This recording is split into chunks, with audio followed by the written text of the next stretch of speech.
It's Film News Friday, and I'm back. Now, I know what you're thinking, especially if you came over here from Instagram. What the fuck has been going on? What's been happening with film news, and where have you been, right? Well, if you caught the Sinners recap, I kind of told you on Instagram that my original page with 9,000 followers, had been struck because of some hacking outside the algorithm, blah, blah, blah. Like, a lot of y'all thought I cut somebody out. No, that was the old Nina. The new Nina just keep scrolling. Anyhow, I had done some things outside of their guidelines, and they decided, to strike my page for 6 months. And then they hit me with the wham bam on my birthday and let me know that they were permanently deleting that page and I was never going to get it back, which is fine because on the rebrand, I had always planned to come over to YouTube.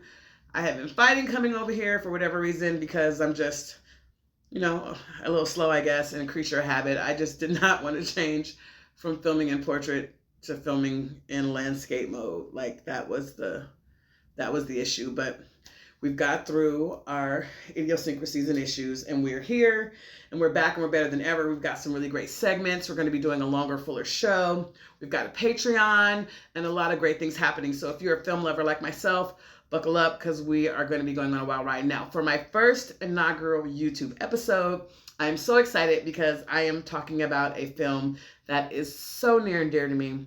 It's actually a film that I wrote and directed, and it just won the Grand Jury Prize for short film at the Universal Multicultural Film Festival, and there's a lot of tea behind this film. So without further ado, today in Film News, we are talking about my short film, Bopicity. Say that fast 5 times. Now, Bopicity is a film that started out as an immersive theater experience. And for those of you out there in YouTube land that don't know what immersive theater is, it's a form of theater that requires you as the audience to be a part of the show. Now, there are some immersive shows where there's pretty much audience participation, and then there are the more ramped up immersive shows where you as the audience are completely engrossed in the action. And that was the kind of show this was going to be. My original concept was to do a live reenactment of the 1981 marriage of Miles Davis and Cicely Tyson. And I was going to do it in a house in Oakland with the cast of all of the late great icons of Black film and television. And this is a true story. And I know you're thinking, this bitch is wild. I am. Welcome. So we were going to reenact the wedding. I had hired an actor to play Miles. I was looking for Cicely Tyson, Bill. I was going to play Camille as the director and being hands-on because the idea of the show was that you were going to come to the show at this house and be a guest at the wedding. And there were actors that were planted there. We had an actress playing Maya Angelou. We had another actress playing Diane Carroll. There was an actor playing Sidney Poitier there. It was a whole show, right? But things got a little difficult with that. Logistics, planning to tour, schedules. And so I just decided to shut it down and whittle it down to a film about the 40-year friendship of Miles Davis and Bill Cosby. And now that's where all my troubles began, right? I mean, because to me, these are two icons of jazz and film and television. But to the rest of the world, Miles Davis has passed on and Bill Cosby's now social pariah. So I didn't want to make a film about all of Bill Cosby's controversies because though he is a man that is very controversial, he's also a man that's done a lot for the culture, who's done a lot for Black people, and who has done a lot for film and television. And I kind of wanted to shine a light on that part of his legacy, not so much the negative things. And I know that in this world where everyone's a judge and the court of public opinion is the most ruthless court that's out there, people will look at a narrative and make the decision of which side they want to be on. And I've just decided to be on the side of truth. And I am a person who just didn't watch the news and say, oh, there's 50 accusers, he must be guilty. I actually, while doing the show and writing it, actually read every single victim statement. I read all the documents. And I also sat in on the trial with his publicist, Andrew Wyatt, for 3 weeks, the civil case in Santa Monica, and watched all of the testimonies firsthand and met with his lawyers, talked to them, and did all my research and came to my own conclusions about whether or not I was comfortable moving forward with this content. And I was. I actually got to speak to Bill Cosby during the making of this film, and my actors got to speak to Bill Cosby during the making of this film, and it was just a wild ride. I just wanted to tell the story of these two icons and their 40-year friendship, which is a very true story. And in that, I faced a lot of backlash. I mean, starting with casting, right? I had so many great actors come in and audition. So many of them, at the advice of their agents and management teams, were told to turn the film down because they, didn't want to have that mar on their career playing Bill Cosby, which was disappointing, right? But I eventually found a very brave actor, a new actor, Stephen Castaneda, who was a classically trained pianist, a very smart guy, and a very kind soul, who was brave enough to play Bill Cosby. And of course, my lead actor, Idris Degas, who played Miles Davis, a brilliant actor, so committed to the role. And we forged ahead and made this film. So once we had the film in the can and it came time to put it into festivals, I got so much pushback. I mean, I was getting things like the dialogue is great, which I often hear as a screenwriter, that I have strong dialogue, but that, you would get further if you didn't use the subjects that you're using. And I know what they were trying to say, right? I'm not illiterate. I know how to read in between lines, right? But I'm just stubborn like that. I also wanted to start a conversation, right? Let me get on my Black shit real quick. Because in our community as Black people, we are expected to throw away our icons when they make mistakes. While some are more egregious than others, and everybody has a right to their own opinion. If you don't listen to R. Kelly, if you banned R. Kelly, I'm with you. I banned R. Kelly too. But I also have to look at the facts. I got to read the court transcripts. I have to look into these things. So, but, with their white counterparts, people like Roman Polanski, Elia Kazan, Phil Spector, Kevin Spacey, who is on Showtime right now, and Elvis Nixon, they're able to do egregious things, and it just gets swept under the rug, and life goes on. They're not, made to be monsters and thrown into the doghouse. Shout out to Mike Vick. We remember how they did him. So I kind of want to start a conversation about that too, because at the end of the day, whatever Bill Cosby was, and we'll get into more of that and the gossip and the tea behind that on the Patreon, he was a giant in the culture. And I just wanted to explore a friendship between two icons. And that's what we did. All right. So without further ado, I'm going to show you the trailer for my film Bopicity, and shout out to the Universal Multicultural Film Festival. They are the first of 7 film festivals that I've submitted to that was brave enough to show this film. And not only did they accept our film into their program, but we screened and we won the grand jury prize. So I am so proud of that, y'all, because this film wasn't supposed to do shit. So without further ado, here is the trailer for my short film that I am very proud of, Biplicity.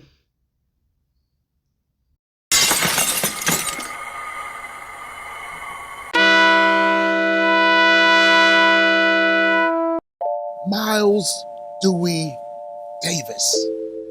The man, the truth, the legend. Get the fuck off my doorstep or I blow you off my doorstep. I ain't got no interview scheduled today. William Henry Cosby Jr. Funniest man in America, white or black. I got a lot of pushback from producers when I decided that the wife and I would be doctors and lawyers. They thought it was unrealistic. You got to make those people pull you. Kapow!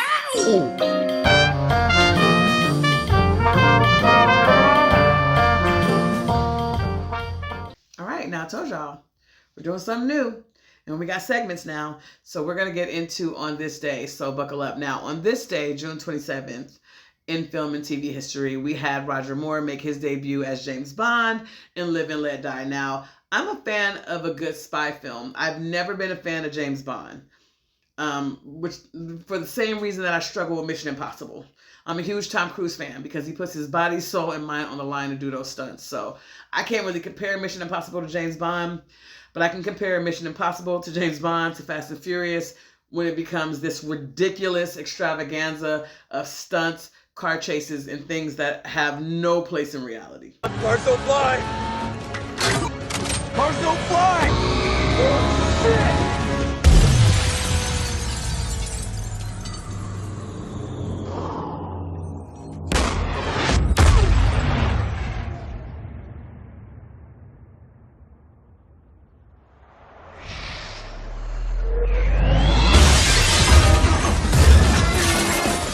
No place. I call these men films. But on this day, June 27th, Roger Moore made his debut as James Bond in Live and Let Die. Now, in this film, there was voodoo, alligators, and some wild 70s fits. It was black, bold, and very problematic, but it did shake up the Bond brand. So we're going to go ahead and give them a shout out. Now, in regards to our bots, in 2008, you had Wall-E premiere in theaters, and then you had Transformers in 2014 premiere on June 27th. Both huge films having to do with robots and technology. Shout out to AI, ChatGPT, which has slowly but surely become my new best friend. All right. Also on this day in film news, you have the birth of J.J. Abrams, who is one of my favorite creatives. He is one of the masterminds behind Lost. He's an overall great producer. And he does a lot in regards to giving filmmakers and writers of color a chance. I know people personally who have gotten put on by J.J. Abrams. So shout out to him. He's a Cancer, June 27th. I'm June 25th. And also, I would be remiss if I didn't say happy birthday to one of my best friends in the world, Jocelyn Martin. Today's her birthday. So happy birthday, Jay. But that's all for On This Day in Film. Let's get on to our next segment, because this is my favorite. Buckle up. All right, so for our next segment, Stream Queen, we're going to get into what's hot around the streaming universe, right? And we're going to get into something that I absolutely hate. Love Island. Okay. This show came highly recommended to me by my sister. Shout out to Maisha, Mimi McMiller. But you fucked up. Okay. I didn't even make it through the first episode. But instead of ripping this show to shreds, and just for those of you who want to know where you can stream it, if you want to waste your time and lose some brain cells, you can stream it on Peacock. I'm just going to play a clip that I posted to my social media the other day and let that do the talking. Okay, so I'm home getting ready for tonight's birthday festivities, and I want to beat everybody's ass that's watching this show. I want to beat my sister's ass for recommending this show. I want to beat whatever producer's ass came up with the opening for this show. And lastly, I want to beat whoever's ass that created the show. Now, this is my first episode I'm watching of Love Island. I'm not going back to season 1, especially after watching these opening credits. I'm not fucking going back to season 1. Because this is, what the fuck is this? You got the contestants lip singing a pop song with all their asses out. I'm gonna tag my sister in this because she need her fucking ass whooped. Oh, and if you want to get me something for my birthday, you could always subscribe to my YouTube page. Here's the link. Thank you.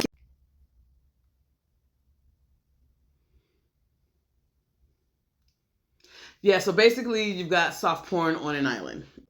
That's where they lost me. They actually lost me with the opening credits. So, hey, Love Island, streaming on Peacock. This is somewhat of a commercial, I guess, for something that you should totally not waste your time on. All right? So, that's it for Stream Queen. Let's get into Studio Shade. And now it's time for Studio Shade. So I'm not casting shade on the studios as much as I am casting shade on some of the things that I've seen around the internet regarding this show. We are talking about the gem that is Marvel Disney's Ironheart. Now, shout out to Dominic Thorne. She is reprising her role as Riri Williams, the MIT tech genius that we were introduced to in Black Panther Wakanda Forever. And now I also would be remiss if I didn't mention that Anthony Ramos is also in this. And Anthony Ramos is one of my favorite new actors. I believe he was in Hamilton. He was in the Heights for sure. He was also Mookie's son in She's Gotta Have It, which to me was a perfect series. Spike Lee did that. To this day, I'm like, this series is fucking perfect from start to finish. So shout out to him. He is playing Parker Robbins, aka The Hood, who is this mysterious tech plus magic villain in Chicago. And what I love about this show is that it's very much Chicago. Chicago is kind of like a backdrop character, much like The Wire. And the narrative of the show is being shaped by brilliant writers like Eve L. Ewing, which is very much Chicago and very authentic. And it's being executive produced, of course, by Ryan Coogler and Shanake Hodge. So it's a miniseries. If you haven't streamed the first 3 episodes, please go stream that. I believe the last 3 episodes are dropping sometime around July 1st or July 3rd. But let's get into the shade, because for whatever reason, white nerds who are fans of Marvel, DC, and who aren't even fans of Disney live action films love to be extremely racist online whenever Black people are cast in anything as superheroes, supervillains, made up mystical creatures like mermaids. I mean, they just want to get online and be racist. And my thing is, my people built this fucking country for free. And we are as majestical and magic as these characters that some of these phenomenal Black actors are playing. And if you have a problem with it and you don't like Ironheart, you just might be racist. You don't like Ironheart, you might be racist. You might be racist as fuck, brother. But I'm not going to get into my commentary. I'm just going to roll the footage, all right? Trigger warning. If you don't like to see racist shit, skip this.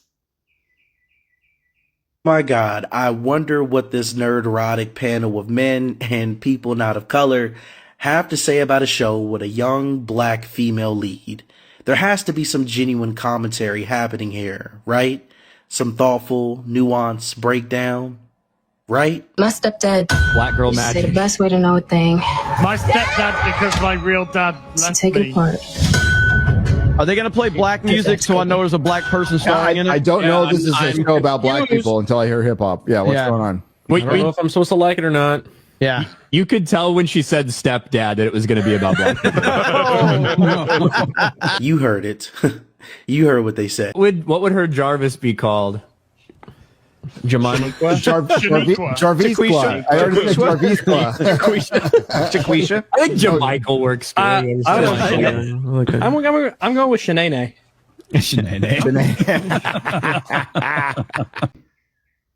Ciao. I mean, like, how awful of a person do you have to be to get online and act like that with your overgrown ass? Like, that was absolutely despicable. Anyway, moving on to our next segment, the red carpet rundown. Now, on the heels of the amazing show that is Ironheart, we are going to get into some of the red carpet fashions from the cast at the Ironheart premiere this weekend. And I'm not going to do any judging. I'm just going to let the sound effects do the judging for me. Okay? Here we go.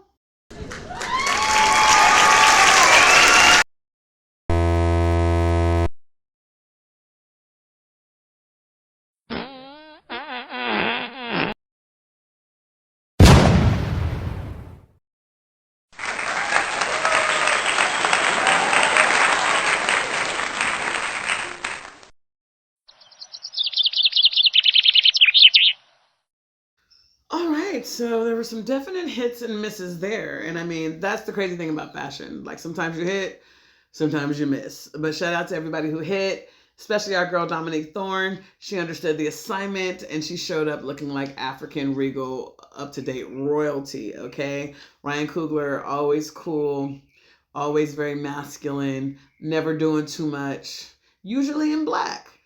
And we fucks with him hardcore, right? So thank you so much for tuning into this inaugural YouTube episode. If you haven't, please subscribe to my channel. It's free. Like this video, share this video, comment, please.